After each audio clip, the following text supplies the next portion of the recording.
రెండేళ్ల కాంగ్రెస్ ప్రభుత్వ పాలనలో డిసెంబర్ 9 నుంచి విజయోత్సవ సభలు నిర్వహిస్తామని సీఎం రేవంత్ రెడ్డి చెప్తున్నటువంటి పరిస్థితి. ఈ విజయోత్సవ సభలు ఎందుకు నిర్వహిస్తున్నారు అని అంటే మీరేం చెప్తారు? మనం ముఖ్యమంత్రి గారు చెప్తుండే కదా, మంచి చీరలు కట్టుకొని విజయోత్సవ సభలు పోతాని చెప్పేసి. ఇందిరమ్మ చీరల పథకంలో భాగంగా మొన్న చెప్తుండే మా మంత్రులే చీరలు కట్టుకోవడానికి రెడీగా ఉన్నారని చెప్పేసి. మరి చీరలు కట్టుకోవడం అంటే వాళ్ళు ఏమంటారు అంటే అభివృద్ధి చేశాము, అందువల్ల మేము విజయోత్సవ సభలు నిర్వహించుకుంటామని వాళ్ళు అంటారు. ఇప్పుడు ఒకటిసారి ఇప్పుడు ఆయన గొప్పగా చెప్పుకోవడం, లేకపోతే అభివృద్ధి చేసినానో లేకపోతే ఇంకేదో చేసినా అని చెప్పుకుంటే కాదు. ప్రజలను అడిగి చెప్పమని చెప్పు. ఒకసారి ప్రజలను అడిగితే ఏం అభివృద్ధి చేసారో చెప్తారు. 6 గ్యారెంటీలలో ఒక గ్యారెంటీ అమలైందా ఒకసారి చెప్తే ఏదైనా అంటే బస్సు చూపిస్తారు, ఉచిత బస్సు చూపిస్తారు. ఉచిత బస్సు వల్ల ఎంతమంది మహిళలు కొట్టుకుంటారు జుట్లు పట్టుకొని, ఎంతమందికి ఇబ్బంది అవుతుంది. 42 మంది ఎక్కే బస్సులలో దాదాపు 72 మంది ఎక్కుతుర్రు. ఆ బస్సుకి ఎంత ఇబ్బంది అవుతుంది, బస్సు నడుపుతున్న డ్రైవర్కి ఎంత ఇబ్బంది అవుతుంది, బస్సు నడుపుతున్న దాంట్లో ఉన్న కండక్టర్కి ఎంత ఇబ్బంది అవుతుంది. అసలు మగవాళ్ళకి సీట్లు దొరుకుతున్నాయా? మగవాళ్ళు ₹1 టికెట్ని ₹2 పెట్టి కొనుక్కుంటారు. ఒక ఇంట్లో ఇద్దరు వైఫ్ అండ్ హస్బెండ్ ఉంటారు. వైఫ్ ఫ్రీ, హస్బెండ్ తన 2 డబ్బులు వసూలు చేస్తారు. ఇంక ఇద్దరు వసూలు చేసినట్టు కదా, కొత్త ఏముందంట. ఆయన చేసింది ఏముంది? 200 యూనిట్లు ఫ్రీ అని, కరెంట్ ఫ్రీ అని చెప్పారు. ఒక్కరిగానే వచ్చిందా? 10% కూడా కాలేదు. దాదాపు 1 కోటి మందికి ఫ్రీ ఇవ్వాలి ఆయన, 10% కూడా కాలేదు. ₹500 గ్యాస్ బండ్ అని చెప్పిండు. ఒకరికైనా వచ్చిందా? ప్రతి మహిళకు 18 సంవత్సరాలు నిండా ప్రతి మహిళకు ₹2,500 ఇస్తా అని చెప్పిండు. మహిళలకు ఇచ్చిండా? మహిళల్ని 1 కోటి మందికి మహిళల్ని కోటీశ్వరులు చేస్తాను చెప్తున్నాడు. ఒకరికైనా చేసిండా? అసలు ఎందుకు సంబరాలు చేసుకుంటారో ఒకసారి వాళ్ళకు మనసాక్షిగా ప్రశ్నించుకోవాలి. ఏం లేదు, జనాలని మభ్యపెట్టడం కొరకు, ట్రాఫిక్ డైవర్షన్ కొరకు ప్రయత్నంలో భాగం తప్ప అంతకు మించింది ఏం కాదు. మీరు మన తెలంగాణ ప్రజలను ఎవరన్నా చెప్తారు. రేవంత్ రెడ్డి గారి ప్రభుత్వంలో ఏదన్నా మంచి జరిగిందా? ఏ రంగానికి సంబంధించిన ప్రజలను సంతోషంగా ఉండరా? లేబర్ కానించాలి పైన ఉన్న ఇండస్ట్రియలిస్ట్ వరకు ఏ రంగానికి సంబంధించిన ప్రజలైనా, ఏ వర్గ ప్రజలైనా ఒక సంతోషంగా ఉండరా? ఈరోజు పైసా ఉట్టక చచ్చిపోతున్నారు. ఏదైనా విషయం కొనుక్కొని తాగి సర్దుపోవాలన్నా రూపాయి ఉండట్లేదు. ఒక పెళ్లి అంటే ఒక ఆడబిడ్డ పెళ్లి చేయాలన్నా 10 పైసలు ఉండట్లేదు. హైడ్రా తీసుకొచ్చి రియల్ ఎస్టేట్ పండబెట్టిండు. అసలు ఈ యొక్క తెలంగాణ రాష్ట్రంలో ప్రతి రంగానికి సంబంధించిన ప్రజలు దాదాపు 4 కోట్ల ప్రజలు బాధల్లో ఉన్నారు. ఒక రేవంత్ రెడ్డి కుటుంబం, లేకపోతే రేవంత్ రెడ్డి మంత్రివర్గం తప్ప ఎమ్మెల్యేలు కూడా ఇబ్బందులు ఉన్నారు. ఎందుకంటే ఎన్ఎం శ్రీనివాసరెడ్డి కూడా చెప్తున్నా, మాకు ఈ 2 సంవత్సరాల్లో పెళ్లిళ్లకు సాగులకు పోయిన తప్ప ఆయన మహబూబ్నగర్ కాన్స్టిట్యున్సీలో ₹1 పెట్టి డెవలప్మెంట్ చేయలేదు. ఏ చిన్న పని కూడా చేయలేదు. ఎవరైనా నాకు ఈ పని చేయమంటే మాకు సిగ్గుపోతుంది, ప్రజల ముఖం చూపించలేని పరిస్థితి అని చెప్పి అంత దీనస్థితిలో ఒక ఎమ్మెల్యే, ప్రభుత్వంలో ఉన్న ఎమ్మెల్యే అంటుండే. దీన్ని బట్టి మీరు మరి పండుగ చేసుకుంటారా, సెలబ్రేషన్ చేసుకుంటారా, ఇంకేం చేసుకుంటారా మీరు ఆలోచించుకోవాల్సిన విషయం. అంటే కాంగ్రెస్ పార్టీ ఒక మీటింగ్లో సీఎం రేవంత్ రెడ్డి ఒక హోదాలో ఉండి మంత్రులు కూడా చీరలు కట్టుకుంటారేమో అనే విధంగా మాట్లాడాడు. అంటే పట్టు చీరలు అంత క్వాలిటీగా ఉన్నాయని చెప్పేసి చెప్పినటువంటి మాటలు. ఈ మాటలను ఎందుకు అలాంటి హోదాలు ఉండి ఆ వ్యక్తి మాట్లాడిందంటే ఏం చెప్తారు మీరు? అంటే ఆయన చేసిన తప్పుని కవర్ చేసుకోవడానికి వరకు ఎవరన్నా మగవాళ్ళు చీరలు కట్టుకుంటారా? మా మంత్రులు ఉత్సాహంగా ఉన్నారు, మా మంత్రులు కూడా చీరలు కట్టుకోవడం రెడీ ఉన్నారు, ఇస్తే తీసుకోవడానికి రెడీ ఉన్నారని చెప్పి ఎంత అవహేళన చేస్తుంటే, అవగాహన లేకుండా మాట్లాడుతుందంటే ఒక ముఖ్యమంత్రి. ఆయన కూడా కట్టుకోవడానికి మేమేం చెప్తున్నాం అంటే, చీరలు కట్టుకున్నంత పిచ్చలేం కాదు, చీరలు కట్టుకున్నంత మాత్రం తక్కువ చూస్తున్నాం. కానీ వాళ్ళు ఎంత హేళనగా మాట్లాడుతుంది. మీరు మామూలు కూడా చీరలు కట్టుకోవడానికి చూస్తున్నారంటే, చీరలు కట్టుకుంటే తప్పేం కాదు అని మా ఉద్దేశం. చీరలు కట్టుకొని నేను చెప్తే సెలబ్రేషన్ చేసుకోండి. మీరు ఇప్పుడు మీ ఎమ్మెల్యేలు, మీ మంత్రులు, మీ ముఖ్యమంత్రి అందరూ చీరలు కట్టుకొని మా ఇందిరమ్మ చీరలు అని చెప్పి సెలబ్రేషన్ చేయండి.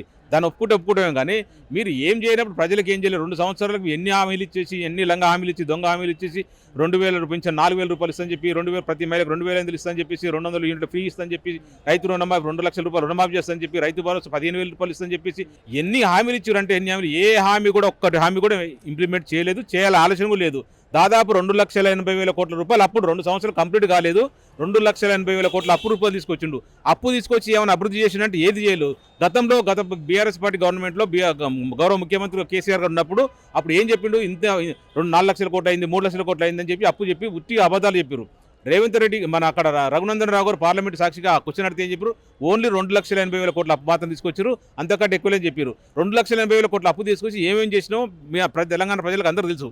అట్లా మరి నువ్వేమైనా చేసినావు ఈ ₹2,80,000 రేవంత్ రెడ్డి గారి ప్రభుత్వం ఓన్లీ కరప్షన్ తప్ప, డబ్బులు మింగడం తప్ప ఇంకెంతకం మించలేదు. పోతే రాహుల్ గాంధీకి కట్టాలి తప్ప, లేకపోతే అన్నదమ్ములకు కట్టాలి తప్ప, మంది మార్పాలకు అలా సంబంధించిన వాళ్ళకు ఇవ్వడం తప్ప ఇంకంతకు మించేం లేదు. తెలంగాణ రాష్ట్రం అదే గొంతుపాలైంది. తెలంగాణ రాష్ట్రం ఏడుపులు తెలంగాణ అయిపోయింది. ఇప్పుడు బీఆర్ఎస్ పార్టీ గవర్నమెంట్లో కేసీఆర్ పాలన ఎంత సంతోషంగా ఉన్నారో అంత ఏడుస్తారు ఇప్పుడు. అంటే ఫార్ములా ఈ రేస్లో 48 కోట్లు ఖర్చు పెట్టి చేసినటువంటి దాంట్లో అవినీతి జరిగింది. కేటీఆర్ అరెస్ట్ అనే దాని విషయంలో గవర్నర్ ఆమోదం కూడా తెలిపారు. అంటే విచారణకి కేటీఆర్ తోటి దీన్ని ఎలా చూడొచ్చు అంటారు? ఎందుకు ఒకప్పుడు కేటీఆర్ లొటపీస్ కేసు అని అన్నదాన్ని ఇది కేసుని తిరగదొడుతున్నారు అంటే ఏం చెప్తారు? ఇప్పుడు కూడా మా పార్టీ తరఫున లొటపీస్ కేసు అంటాం. ఎందుకంటే ₹55 కోట్ల ఏదైతే ఈ కార్ రేసు నిర్వాహకులకు పంపినామో అక్కడ వాళ్ళు పని తీసుకున్న వాళ్ళు చెప్పారు మాకు ముట్టినాయి తెలంగాణ రాష్ట్ర ప్రభుత్వం తరపున హెచ్ఎండిఏ డిపార్ట్మెంట్ మాకు 55 కోట్ల రూపాయలు పంపిందని చెప్తున్నారు. ఈడ పంపినామని చెప్తున్నాం, ముట్టినని చెప్తున్నారు. మరి దీంట్లో కరప్షన్ ఏముందో చెప్పాల్సిన అవసరం ఉంది. అందుకే లొటపీస్ కేసు అని చెప్పారు. ఇందులో ఏమీ లేదు. ఫస్ట్ టైం చేసినాం కాబట్టి సెకండ్ టైం స్పాన్సర్ పక్కకు పోయింది కాబట్టి దాని సెకండ్ టైం వదులుకోవద్దని చెప్పి ఉద్దేశంతో హెచ్ఎండి ఎదురు పంపడం జరిగింది. అంతే తప్ప దాంట్లో కరప్షన్ ఎక్కడ ఉంది? కరప్షన్ ఏమైనా రూపాయి ఉన్నాడా? కేటీఆర్ గారు చూపించాలి. ఆయన గవర్నర్ ఆమోదం తెలిపినట్టు ఆయన అడిగిన అభయం చేసిరు, సరే ఎంక్వైరీ చేయని చెప్పిండు. దానికి అంత మాత్రాన్ని అరెస్ట్ అయ్యిండు, లోపలేస్తుడు, ఏందో కొత్త కథలు చెప్పుకుంటారు. అందులో 1% కూడా అవినీతి లేదు. కేటీఆర్ గారు క్లియర్ గా ఈ కార్ రేస్ కొరకు 55 కోట్లు పంపడం జరిగింది. అక్కడ ముట్టడం జరిగింది. మిగతా పైసలు కట్టి దమ్ము ఉంటే ఈ కార్ రేస్ రన్ చేయి, నడిపి తప్ప అంత. సీఎం రేవంత్ రెడ్డి ఏమంటున్నారంటే ప్రజల గుండెల్లో మాకు స్థానం ఉంది, ప్రజలు మమ్మల్ని ఆశీర్వదిస్తారు, 20 ఏళ్ళు కూడా మేము పరిపాలిస్తాం అని చెప్పేసి సీఎం రేవంత్ రెడ్డి అంటున్నాడు. ఎలా చూస్తారు చూడొచ్చు ఇలాంటి మాటలకి? నేను చెప్తున్నా అంటే 20 ఏళ్ళు కాదు కదా, నెక్స్ట్ టైం గెలవాను. నెక్స్ట్ టైం బీఆర్ఎస్ పార్టీకి కేసీఆర్ గారికి 80 నుంచి 100 సీట్లు గ్యాన్ షాట్గా వస్తాయి చెప్తున్నారు కదా. మంచి మెజార్టీ, ఒక్కొక్క ఎమ్మెల్యే 40 నుంచి 50 వేల మెజార్టీతో గ్యారెంటీ గెలుస్తారు. ఇంకా నెక్స్ట్ టైం 20 సంవత్సరం 30 సంవత్సరాలు పక్కన పెట్టేసి ఈ రోజు ఎలక్షన్ పెట్టినా కూడా బీఆర్ఎస్ పార్టీకి గేయడం రెడీ కూడా పబ్లిక్.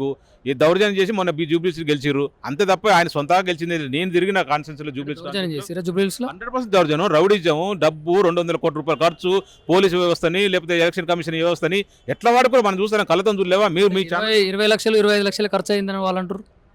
చెప్పడం 20 లక్షలు 20 లక్షలు 200 కోట్ల రూపాయలు ఖర్చు పెట్టారు. 200 కోట్ల రూపాయలు ఖర్చు పెట్టేసి దౌర్జన్యం చేసి బూత్ క్యాప్చర్లు చేసి అందరు లోకలను బెదిరించి బీఆర్ఎస్ పార్టీ కార్యకర్తలను బెదిరించి బీజేపీ కాంగ్రెస్ ఒకటై గెలిచింది. అది గెలిపే కాదు, 100% బీఆర్ఎస్ పార్టీ. నేను చెప్పినాక 100 మందిని కలిస్తే 100 మంది 70 నుంచి 80 మంది సారు కారు అని చెప్పారు.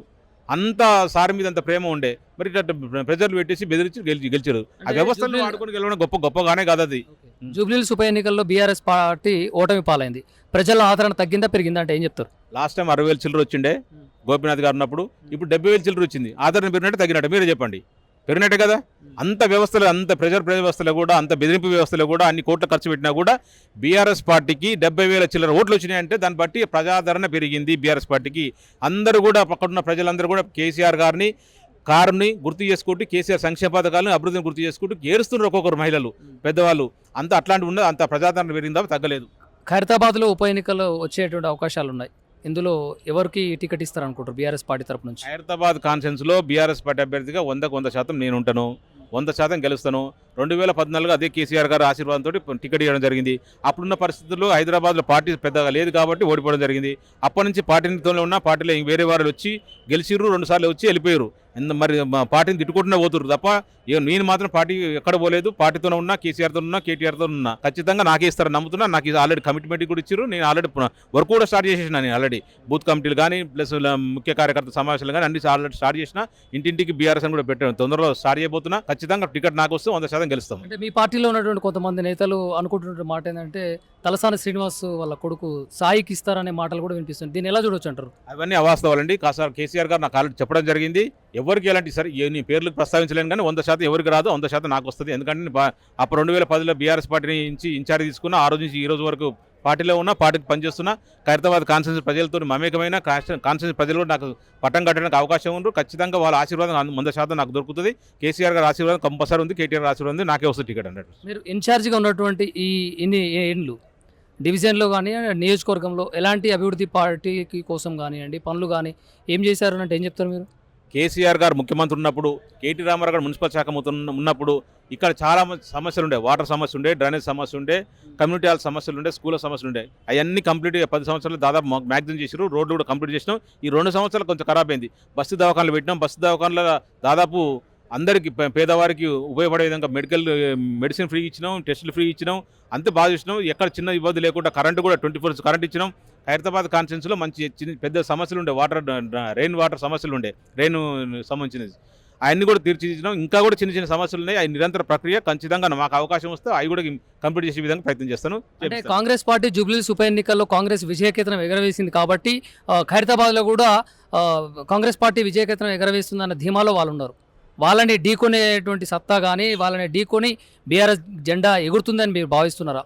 ఖచ్చితంగా 100% అండి. నేను చెప్తే జూబ్లీహిల్స్ గెలుపుకు ఖైరతాబాద్ గెలుపుకు పోటీ సంబంధం లేదు. జూబ్లీహిల్స్‌లో ఏమో డబ్బులు పెట్టి గెలిచారు. ఈడ ఖైరతాబాద్ కాన్స్టిట్యున్సీలో డబ్బులు పెట్టినా కూడా వాళ్ళు తల కింద చేసి కాళ్ళు పైకి చేసినా కూడా గెలిచే పరిస్థితి లేదు. ఎందుకంటే ఇక్కడ అందరూ చదువుకున్న వాళ్ళు ఉన్నారు. అందరు కాలనీస్ ఉన్నాయి. ఇంత ఎబో మిడిల్ క్లాస్ వాళ్ళు ఉన్నారు, మిడిల్ క్లాస్ వాళ్ళు ఉన్నారు, స్లమ్ కూడా ఉంది. ఖచ్చితంగా ఖైరతాబాద్ కాన్స్టిట్యున్సీలో కేసీఆర్ చేసిన పాలనని, కేసీఆర్ చేసిన సంక్షేమాన్ని గుర్తు చేసుకుంటారు. నాగేందర్ 2 సార్లు ఊరినే రాయిడికి 2 సార్లు ఊరినే గెలవలేదు. బీఆర్ఎస్ పార్టీ గెలుస్తుంది కాబట్టి కాంగ్రెస్ నుంచి ఆయనకు అవకాశం ఇచ్చిన కాంగ్రెస్ పార్టీని పక్కన పెట్టేసి మా పార్టీలోకి వచ్చి మా పార్టీ బీఫామ్ మీద గెలిచిండు. ఇక్కడ ఖైరతాబాద్ కాన్స్టిట్యున్సీలో కేసీఆర్ గారు అడ్డా ఇది. ఖచ్చితంగా కేసీఆర్ గారు ఓటేస్తారు, కేసీఆర్ అని గెలిపిస్తారు తప్ప ఇంకొకరికి గెలిపించే అవకాశం లేదు. అభివృద్ధి కూడా చాలా బాగా చేసిన వీడ కంపల్సరీ. ఖైరతాబాద్ ప్రజానికం ఓటర్ మహాశయులందరూ బీఆర్ఎస్ పార్టీని చూసి ఓటేసారా, లేకుంటే దానం నాగేందర్ని చూసి ఓటేసారా అంటే ఏం చెప్తారు? నాగేందర్ని చూస్తే డిపాజిట్ రాదు. ఆ డిపాజిట్ రాదు కాబట్టే మా పార్టీలోకి వచ్చిండు. ఖైరతాబాద్ కాన్స్టిట్యున్సీలో కేసీఆర్ గారిని చూసి బీఆర్ఎస్ పార్టీని చూసి ఓటేసారు తప్ప నాగేందర్ అంటే ఎవరు ఓటేయరు. ఓన్లీ కేసీఆర్ ముఖం చూసి కేసీఆర్ సింబల్ చూసి వేసారు. నాగేందర్ గారికి ఆయన పర్సనల్గా అంత ఉంటే ఆయన కాంగ్రెస్ పార్టీని గెలుస్తాడు. 2014 ఎందుకు ఓడిపోయాడు? ఆయనకు లేదు, చరిస్మా పోయింది. మా పార్టీ చరిస్మా ఉంది, మా కేసీఆర్ చరిస్మా ఉంది, మాకు గుర్తుకు చరిస్మా ఉంది కాబట్టి మా పార్టీలో గెలిచి మా పార్టీ కష్టంతో గెలిచిండు, మా కార్యకర్తల కష్టంతో గెలిచిండు. ఆయన స్వతహాగా ఒక డిపాజిట్ కూడా రాదు ఆయనకు.